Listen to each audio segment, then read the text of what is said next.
देखो क्लास 7 का आज हम लोग मैथ पढ़ेंगे रेशनल नंबर। रेशनल नंबर क्या होता है? A number in the form of P by Q, ठीक, जहाँ पर क्यू जो है मेरा 0 के बराबर नहीं होता है, ठीक। और पी बाय क्यू में पी क्या होता है? न्यूमरेटर, और क्यू क्या होता है? डिनोमिनेटर, ठीक है। तो पहले देखो फ्रैक्शन क्या होता है? फ्रैक्शन को हम लोग दूसरा नाम से क्या बोलते हैं? The ratio of two natural ratio of two natural number, ratio of two natural number, clear है? तो ratio of two natural number, ठीक है। तो मतलब ये क्या होता है? ये भी तो पी बाय क्यू के फॉर्म में ही रहेगा, ठीक। चलो देखो इसका प्रॉपर्टीज देखते हैं, ठीक। प्रॉपर्टीज ऑफ फ्रैक्शन, ठीक। सबसे पहला प्रॉपर्टी क्या है कि अगर p बाय क्यू मेरा फ्रैक्शन है, इज अ फ्रैक्शन। अगर मेरा फ्रैक्शन है तो क्या बोला? जैसे p बाय क्यू जो है, ठीक, अगर हम p में m मल्टीप्लाई कर दिया और q में भी m मल्टीप्लाई कर दिए तो इसका ओवरऑल वैल्यू चेंज नहीं होगा। जैसे मान लो 2/3 था, हम क्या किए 2 में 4 मल्टीप्लाई कर दिए और ऊपर नीचे 4 मल्टीप्लाई कर दिए, क्योंकि ये प्रॉपर्टी है कि जितना नंबर से हम नीचे मल्टीप्लाई कर रहे हैं उतना नंबर से हमको ऊपर भी मल्टीप्लाई करना पड़ेगा। क्यों? ताकि वो क्या होता है, फ्रैक्शन सेम रहेगा। देखो हम 2 को 4 से मल्टीप्लाई किया और 3 को भी 4 से मल्टीप्लाई किया, मगर फिर भी मेरा फ्रैक्शन का पूरा वैल्यू कितना है? बराबर है। समझ में आ रहा? ठीक। तो देखो यहाँ पर क्या है, 2/3 क्या है, 2 इंटू 4 कर दिए। इसका मतलब क्या हो गया, 2/3 जो है वो मेरा 8/12 के बराबर है। तो देखो ऊपर वाला नंबर बढ़ा तो नीचे वाला भी तो बढ़ा। समझ में आ रहा? हाँ, इसका मतलब क्या हो गया कि अगर किसी नंबर से हम ऊपर मल्टीप्लाई कर रहे हैं तो वहीं सेम नंबर से हमको नीचे भी मल्टीप्लाई करना पड़ेगा। समझा बात? अगर कोई एक नंबर से हम ऊपर मल्टीप्लाई कर रहे हैं तो वहीं सेम नंबर से हमको नीचे भी मल्टीप्लाई करना पड़ेगा। तीसरा क्या बोल रहा है, अगर किसी नंबर से हम ऊपर डिवाइड कर रहे हैं तो वहीं सेम नंबर से हमको नीचे भी डिवाइड करना पड़ेगा।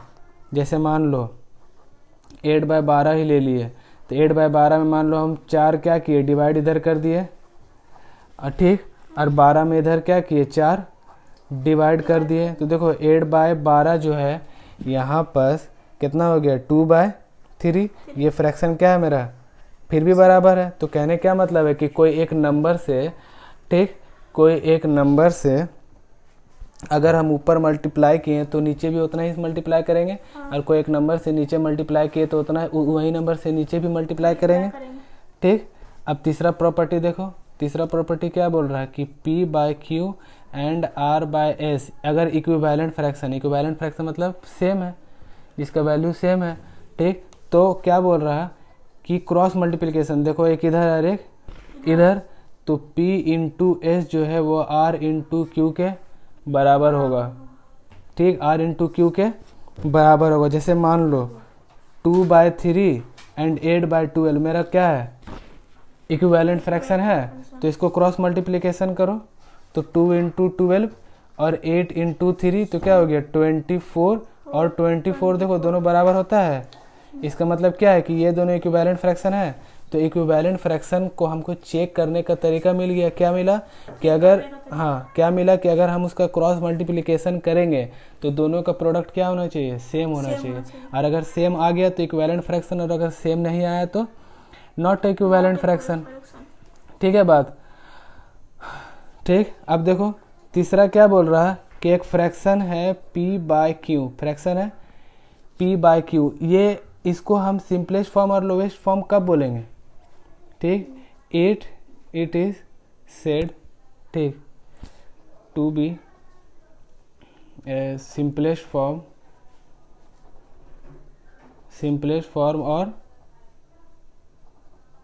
लोवेस्ट फॉर्म इफ, कब बोलेंगे, जब दोनों का कॉमन फैक्टर क्या होगा, 1 होगा, 1 के अलावा कुछ नहीं होगा। मतलब P and Q have no common factor other then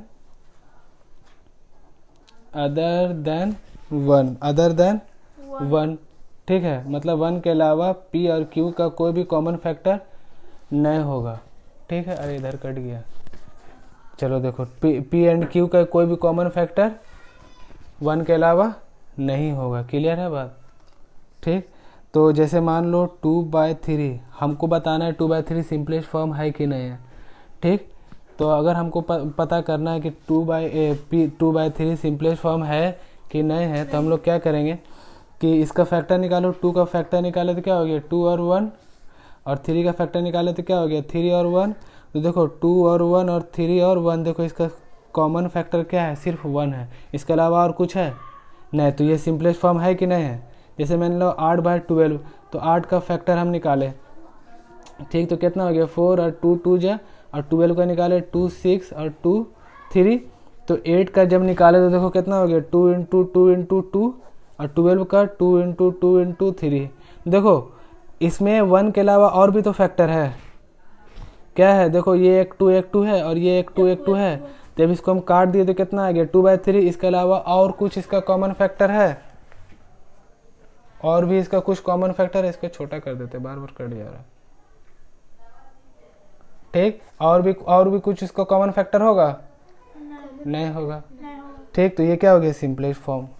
ठीक है, चलो देखो अब वर्कशीट 1 में आओ। मैथ बुक का वर्कशीट 1 में देखो क्वेश्चन के हिसाब से बताते हैं। इसमें क्या बोल रहा है, which of the following are rational number, इसमें से कौन सा रेशनल नंबर है। ठीक, तो देखो इसमें से ये भी रेशनल नंबर होगा। नीचे कुछ नहीं मतलब क्या है 1 है, नीचे कुछ नहीं रहता इसका मतलब क्या होता है 1। इसी तरीके से तुमको चेक कर लें, देखो ये रेशनल नंबर है नहीं। क्यों, हम क्या बोले थे P/Q के फॉर्म में रहेगा मगर Q के बराबर नहीं रहेगा। नीचे Q नहीं होना चाहिए। ठीक, P/Q जो है Q 0 बराबर नहीं होगा, कभी नहीं होगा। ठीक, सही में आया? तो ये बात इधर मेरा क्लियर हो गया। ठीक, अब देखो write down the rational number in the form P/Q whose numerator and denominator are given below. Pencil है दो, पेंसिल है दो। देखो हमको इसमें क्या बोला कि न्यूमरेटर भी दिया हुआ है, डिनोमिनेटर भी दिया हुआ है। ठीक, तो अब देखो ये वाला मेरा क्या है न्यूमरेटर। ठीक, NR मतलब न्यूमरेटर, और ये वाला डिनोमिनेटर। तो हमको इसको क्या करना है P/Q के फॉर्म में लिखना है। तो देखो ऊपर, देखो ऊपर, इधर देखो ऊपर क्या हो जाएगा न्यूमरेटर क्या होता है ऊपर वाला। तो ऊपर में क्या लिखेंगे -5 × 4, -5 × और इसका क्या हो जाएगा -5 + 4। ठीक, तो -5 × 4, 5 × 4 कितना हो गया 20, तो -20। और ये देखो माइनस प्लस माइनस, 5 में से 4 गया कितना बचा 1। साइन आएगा किसका माइनस का, क्योंकि बड़ा नंबर किस में है माइनस में, क्या हो गया -1। ये माइनस माइनस कट गया कितना हो गया 20/1। 20/1 में मेरा क्या हो गया P/Q के फॉर्म में हुआ। उसी तरीके से हम इसको भी करेंगे, इसको डिवाइड करेंगे, इसको सब्ट्रैक्ट कर देंगे और ऊपर नीचे बैठा देंगे तो मेरा हो जाएगा। देखो इसमें आओ, which of the following are positive rational number, इसमें से कौन सा जो है पॉजिटिव रेशनल नंबर है। ठीक, समझ में आया, इसमें से कौन सा पॉजिटिव रेशनल नंबर है। देखो इधर देखो, ये देखो इधर माइनस है, इधर प्लस है, तो माइनस प्लस कभी कटा है नहीं कटेगा। तो ये क्या है माइनस है तो ये नेगेटिव है, ऊपर में प्लस इधर माइनस तो नेगेटिव है। ठीक, उसी तरीके से देखो यहाँ पर कुछ नहीं मतलब प्लस, यहाँ भी कुछ नहीं है तो मतलब प्लस, तो ये किस में है पॉजिटिव में है। और देखो ये माइनस तो ये माइनस कट जाएगा, तो देखो ये भी पॉजिटिव में आ गया। और देखो इधर क्या है 0 और नीचे नेगेटिव है, क्या है नीचे नेगेटिव, तो ओवरऑल पूरा वैल्यू कितना हो जाएगा, ओवरऑल पूरा वैल्यू 0 हो जाएगा। और 0 का क्या होता है, 0 ना ही पॉजिटिव होता है ना ही नेगेटिव होता है। ठीक, सही में आया, तो क्या हो जाएगा ये ना ही पॉजिटिव होता है ना ही नेगेटिव होता है, तो ये 0 आया। तो ये ना पॉजिटिव है ना नेगेटिव है, पॉजिटिव कौन वाला है ये वाला है, ये वाला है बस। अब देखो इसमें कुछ question, answer the following, which integer is neither positive और नॉर नेगेटिव, कौन सा इंटीजर है जो ना ही पॉजिटिव होता है ना ही नेगेटिव होता है, अभी बताया कौन सा होता है 0। इसी तरीके से इसको ही बनाना, ये ट्रू फॉल्स है, इसको बनाना, जो डाउट होगा हमसे पूछ लेना। ठीक है। नेक्स्ट